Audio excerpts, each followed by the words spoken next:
y a des jeux qui essaient de raconter de grandes aventures, de construire des univers immenses ou de proposer des mécaniques extrêmement complexes. Et puis, il y a aussi ces jeux qui prennent une idée très simple, presque évidente, et qui arrivent malgré tout à créer une vraie ambiance autour de la table. Et Spooky Tower fait clairement partie de cette catégorie-là. Ici, une vieille amulette protégée depuis des siècles toute une ville, en emprisonnant des fantômes dans la tour de l'horloge.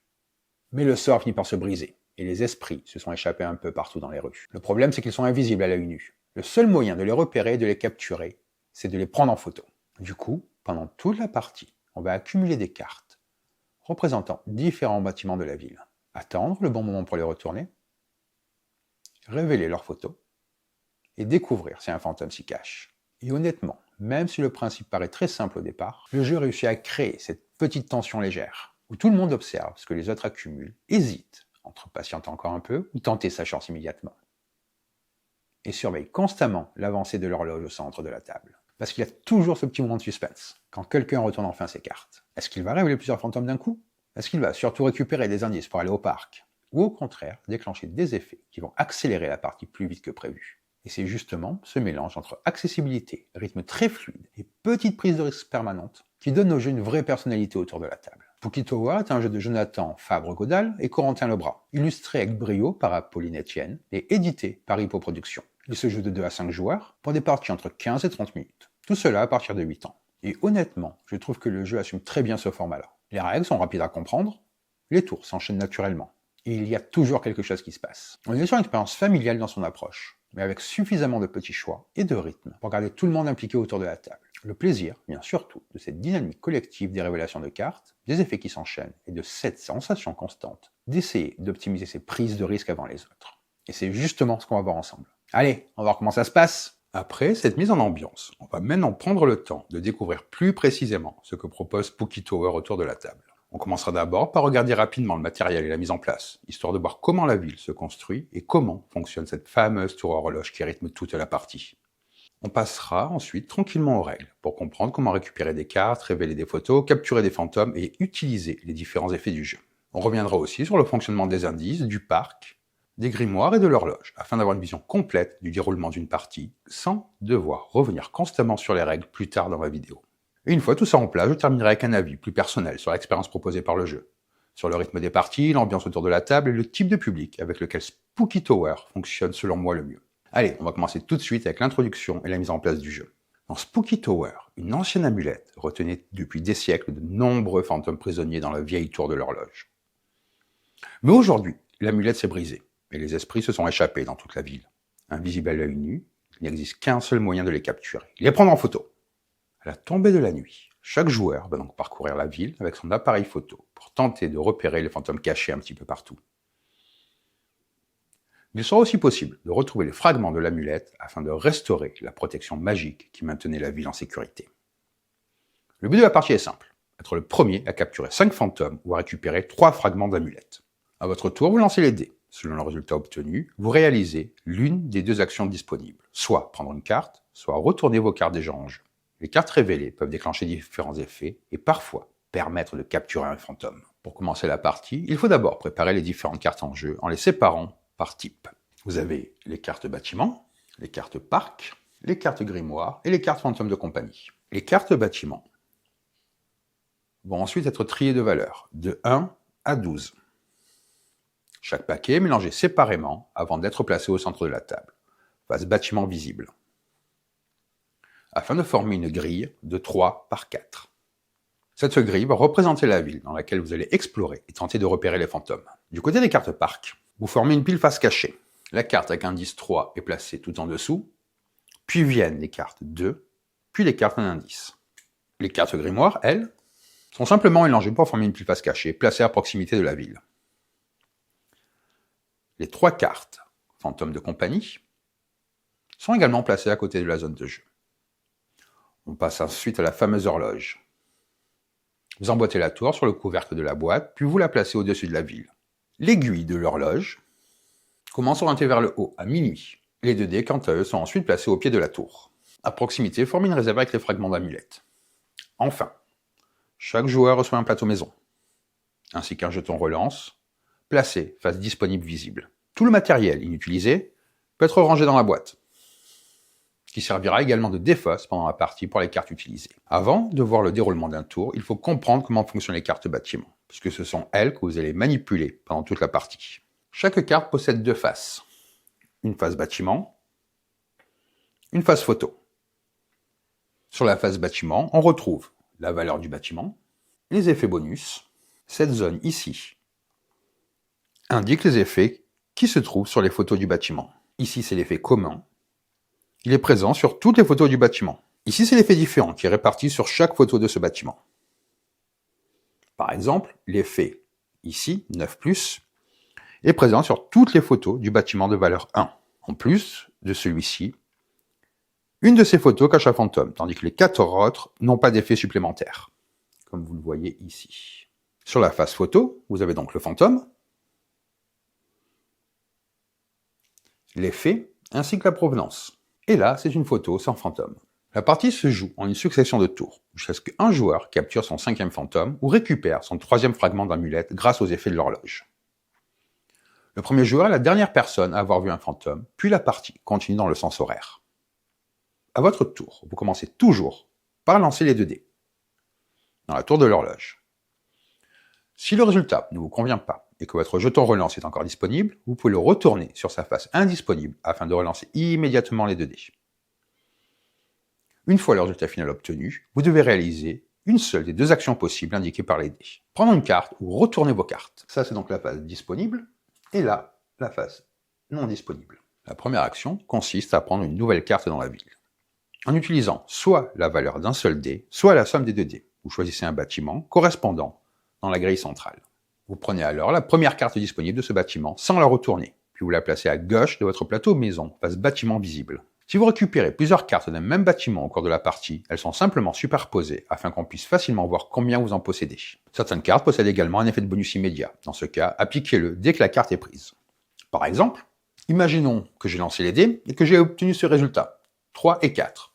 Je pourrais décider de prendre cette carte-là et je la place comme ceci. L'autre possibilité consiste à retourner des cartes que vous possédez déjà. Là encore, vous choisissez un bâtiment correspondant soit à un seul dé, soit à la somme des 2 dés. Cette fois, vous retournez toutes vos cartes de ce bâtiment sur leur face photo, puis vous appliquez tous les effets révélés dans l'ordre de votre choix. C'est à ce moment-là que vous pouvez éventuellement découvrir un fantôme. Si une photo révèle un fantôme, celui-ci est immédiatement capturé et placé à droite de votre plateau. Certaines photos permettent aussi d'obtenir des indices. Si vous récupérez un ou plusieurs indices, vous pouvez alors vous rendre au parc. Une fois tous les effets résolus, les cartes utilisées sont rangées dans la malle, qui est ici. Les fantômes capturés, eux, restent devant vous. Les indices non utilisés peuvent également être conservés sous votre plateau maison. Cela met fin à votre tour. Par exemple, imaginons que je lance les dés et que j'obtienne ce résultat-là. 6 et 4, 10. Je prendrai donc ces 2 cartes-là qui iraient comme ceci. Si vous ne pouvez réaliser aucune de ces 2 actions avec le résultat des dés, et que votre jeton relance est indisponible, vous allez avancer l'aiguille de l'horloge d'un cran dans le sens horaire et vous appliquez l'effet indiqué par l'aiguille. Comment se rendre au parc grâce aux indices? Les cartes parc permettent, elles aussi, de capturer des fantômes, mais cette fois grâce aux indices récupérés sur certaines photos. Vous voyez, c'est indiqué ici que ces bâtiments contiennent des indices. Chaque carte parc indique, dans son coin inférieur, droit, le nombre d'indices nécessaires pour être récupérés. Si vous possédez suffisamment d'indices, vous prenez immédiatement la première carte parc de la pile et vous la placez à droite de votre plateau maison, face fantôme visible. Les indices utilisés sont ensuite rangés dans la malle. Il est possible de récupérer plusieurs cartes parc au cours du même tour, tant que vous disposez du nombre d'indices nécessaires. En revanche, si vous n'avez plus assez d'indices pour continuer, les indices restants sont simplement glissés sous votre plateau maison, afin d'être conservés pour un prochain tour. Prenons un exemple. Là, j'ai 3 indices. La première carte ici demande 2 indices. J'en range 2 dans la malle et place la carte parc à droite de ma maison. Je n'ai plus assez d'indices pour prendre une carte parc. Je place donc cette carte-là en dessous de ma maison. La partie prend fin immédiatement dès qu'un joueur remplit l'une des 2 conditions de victoire. La première possibilité consiste à capturer un 5e fantôme. Les fantômes de compagnie comptent également dans ce total. Dès que vous atteignez 5 fantômes capturés, vous remportez immédiatement la partie. L'autre condition de victoire passe par les fragments d'amulette. Si vous parvenez à récupérer votre troisième fragment grâce aux effets de l'horloge, l'amulette est restaurée et tous les fantômes sont immédiatement renvoyés dans la tour de l'horloge. Vous remportez alors la partie. Faisons maintenant le tour des différents effets. Avec cet effet-là, qui est un effet bonus. Dès que vous prenez une carte bâtiment avec cet effet, vous retournez votre jeton relance sur la phase disponible. Ici. Dès que vous prenez une carte bâtiment avec cet effet, avancez l'aiguille de l'horloge d'un cran dans le sens horaire et appliquez l'effet indiqué par l'aiguille. Avec cet effet-là, une fois révélé, le fantôme est capturé. Placez-le à droite de votre plateau maison. Cet effet-là. Prenez une carte fantôme de compagnie depuis le centre de la table. S'il n'y en a plus, volez un fantôme de compagnie à la personne de votre choix. Placez-le à droite de votre maison. Il compte comme un fantôme. Celui-là, si vous avez obtenu un ou plusieurs indices, vous pouvez vous rendre au parc. Ici, vous avancez l'aiguille de l'horloge d'un cran dans le sens horaire et vous appliquez l'effet indiqué par l'aiguille. Ici, vous révélez la première carte grimoire et vous appliquez son effet. Ici, cet effet-là, que vous retrouvez également ici. Vous prenez un fragment d'amulette depuis la réserve, vous le placez devant vous. Cet effet ici. Vous placez votre jeton en relance sur sa face disponible. Ici, vous prenez une carte de bâtiment de valeur 8 ou moins, à votre choix. Ici, vous prenez une carte de bâtiment au choix. Ici, vous retournez une seule de vos cartes bâtiment de valeur 8 ou moins. Et ici, vous retournez une seule de vos cartes bâtiment de valeur 9 ou plus. Et finalement, à la fin de votre tour, vous rejouez immédiatement un nouveau tour. Si vous ne pouvez pas appliquer un effet, cet effet est perdu. Maintenant que les règles sont posées, que vous avez une vision plus claire du fonctionnement de Spooky Tower, on va pouvoir passer à ce que le jeu crée réellement une fois autour de la table. Son rythme, son ambiance, les sensations qu'il propose et le type de joueur avec lequel il fonctionne le mieux, selon moi. D'ailleurs, si la vidéo vous aide ou que vous aimez ce format plus posé autour de jeux de société, pensez simplement au petit like et à l'abonnement. Ça aide énormément la chaîne à continuer de grandir tranquillement autour de cette passion commune. Allez, on passe à mon avis sur Spooky Tower. Ce que j'ai vraiment apprécié avec Spooky Tower, c'est la façon dont le jeu réussit à créer une ambiance immédiatement autour de la table, avec pourtant des règles simples. Dès les premiers tours, on comprend ce qu'on essaie de faire, mais surtout, on commence très vite à observer les autres joueurs, à surveiller les cartes qu'ils accumulent, et à attendre le moment où quelqu'un va enfin retourner ses photos. Et finalement, toute l'expérience du jeu repose beaucoup là-dessus. Cette petite montée de tension permanente, qui reste légère, accessible, mais très agréable à vivre. Le jeu possède un rythme extrêmement fluide, les tours sont rapides, les actions sont simples à comprendre, mais pourtant, il y a toujours cette petite hésitation avant d'agir. Est-ce qu'on récupère encore une carte pour préparer un gros coup plus tard? Est-ce qu'on retourne maintenant ses cartes pour sécuriser un fantôme avant qu'un autre joueur ne prenne trop d'avance? Ce ne sont pas des décisions complexes au sens jeu expert, mais ce sont des choix qui créent constamment de l'interaction indirecte. Et surtout, beaucoup d'attention autour de la table.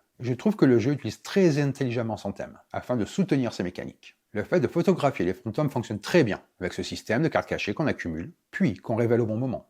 Quand on retourne plusieurs cartes d'un coup, il y a toujours un petit moment de suspense très naturel. Même des joueurs peu habitués aux jeux modernes comprennent immédiatement ce qui se passe et commencent à réagir autour de la table. Il y a des petits moments de surprise, des réactions quand un fantôme apparaît enfin, ou au contraire, quand plusieurs cartes ne révèlent rien d'important.